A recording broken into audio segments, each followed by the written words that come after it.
Imagine having a splitting headache and a raging fever. Your body feels like it's on fire and every sound seems amplified. You can barely think straight and all you want is relief. In such a state, you'd probably reach for some aspirin or maybe a cold compress to soothe your throbbing head and bring down the fever. These are common remedies we all know and trust.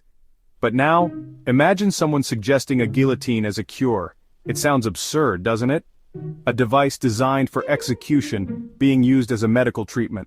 That's precisely the head-scratching idea our protagonist, Joseph Ignace Guillotin, seemingly entertained. This notion might make you question his sanity or sense of humor. Yes, the same Guillotin who lent his name to the infamous French beheading device. His name is forever linked with the guillotine, a symbol of the French Revolution's reign of terror. History is a funny thing, isn't it? It often blurs the lines between fact and fiction, leaving us with stories that are both intriguing and perplexing. Now, before you picture Guillotin wheeling a guillotine into a hospital, let's set the record straight.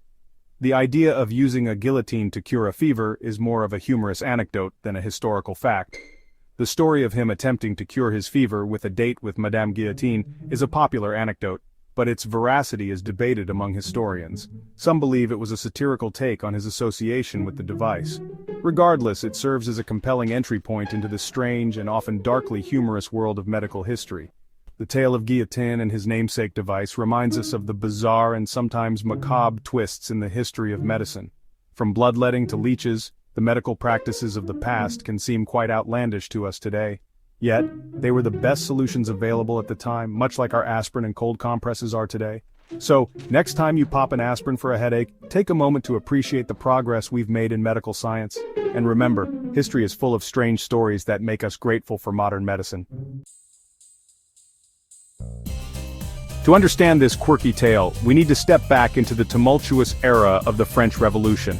This was a period marked by intense social and political upheaval, where the common people rose against the entrenched aristocracy, demanding liberty, equality, and fraternity. It was a time of radical change, where the old order was being challenged. The streets of Paris were filled with fervent debates, passionate speeches, and the clamor of revolutionaries fighting for a new dawn. The storming of the Bastille became a symbol of the people's power and their desire to overthrow tyranny. And quite literally, heads were rolling. The guillotine, a device that would become infamous, was introduced as a means of execution. It was seen as a more humane alternative to the brutal methods previously used, such as hanging, burning, and quartering. Amidst this chaos, Dr. Joseph Ignace Guillotin, a man of science and a staunch opponent of the death penalty, found himself swept up in the revolution.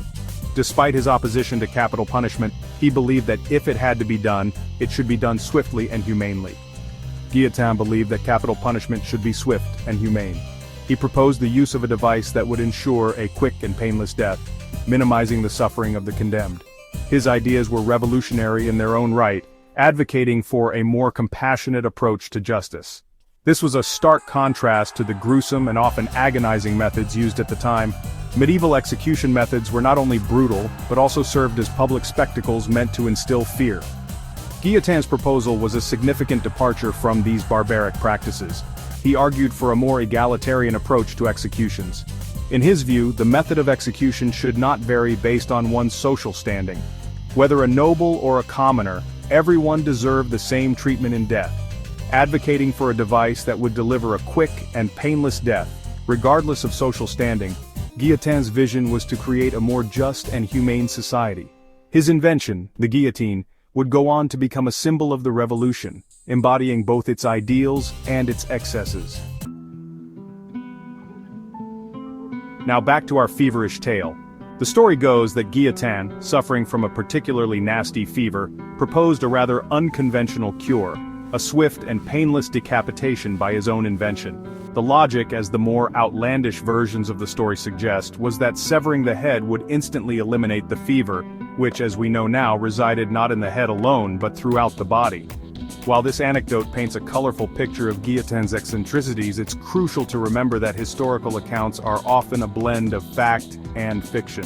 There's no concrete evidence to suggest Guillotin ever genuinely considered using the guillotine on himself as a medical treatment. Section 4. A peaceful end for Guillotin. In fact, Guillotin lived a long life for the time, dying at the respectable age of 70 from a carbuncle, a painful skin infection. This was a far cry from a dramatic end by his own invention. While his name became synonymous with the very device he sought to make more humane, Guillotine himself died a natural death. It's ironic, isn't it? A man who dedicated his life to making executions more humane became forever linked with the act of beheading. It's a testament to the strange ways history remembers its figures, often focusing on the sensational rather than the nuanced. Section 5, Heads Will Roll, Executions Through the Ages. Speaking of sensational, history is chock full of bizarre execution anecdotes. From the medieval times to the modern era, the methods and stories surrounding executions have always been a mix of the macabre and the absurd. Take King Louis XVI, for example. His execution during the French Revolution is one of the most famous in history. Legend has it that after being guillotined, his severed head was held up to the crowd, and in a bizarre twist, someone in the audience slapped the king's face. This act was seen as a final insult to the fallen monarch. Whether true or not, the image is a grim reminder of the brutal realities of the French Revolution. The guillotine became a symbol of the Reign of Terror, where thousands met their end. And who could forget Mary, Queen of Scots? Her execution is another tale filled with drama and tragedy. After a botched execution attempt where the executioner's axe struck her shoulder instead of her neck, the scene turned even more gruesome. Despite the pain, she supposedly uttered, "My lord, I ask your forgiveness, for I have, in this life, never meant ill to any." Her grace and composure in such a dire moment left a lasting impression. Talk about an awkward last moment. These stories, whether entirely true or embellished over time, highlight the strange and often darkly humorous aspects of history's most infamous executions. From the guillotine to the gallows, and even more creative methods, the history of executions is a testament to humanity's complex relationship with justice, punishment, and spectacle. Each story, each method, tells us something about the society that used them and the people who lived through those times. Public executions were not just about punishment, they were events, drawing crowds who came to witness the final moments of the condemned. These gatherings were as much about social order as they were about justice, serving as a stark reminder of the consequences of stepping out of line. The executioner, often a feared and mysterious figure, played a crucial role in these events. Their skill, or lack thereof, could mean the difference between a swift end and prolonged suffering. As we look back on these stories, it's clear that executions were more than just a means to an end. They were a reflection of the times, the values, and the fears of the societies that practiced them.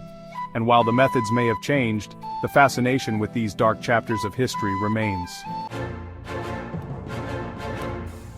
Section 6. The irony of the guillotine. Guillotine might have sought to make executions more humane, but his invention became a symbol of terror during the Reign of Terror. The guillotine, efficient and impartial, claimed thousands of lives, cementing its place in history as a chilling reminder of revolutionary excess. It's a testament to the unpredictable nature of inventions. Often they take on a life of their own, their initial purpose distorted by the currents of history. The guillotine, intended as a tool of mercy, became a symbol of fear and oppression, a far cry from its creator's intentions. Section 7. Blending Myth and Reality. The story of Guillotine and his fevered cure might be a blend of myth and reality, but it highlights the importance of critical thinking when approaching historical anecdotes. It's a reminder that history is not just a collection of dates and facts, but a tapestry woven with human stories. Some true, some embellished, and some outright fabrications. So the next time you hear a particularly juicy historical tidbit, take it with a grain of salt. Delve deeper, question the source, and remember that history, like life, is often stranger than fiction.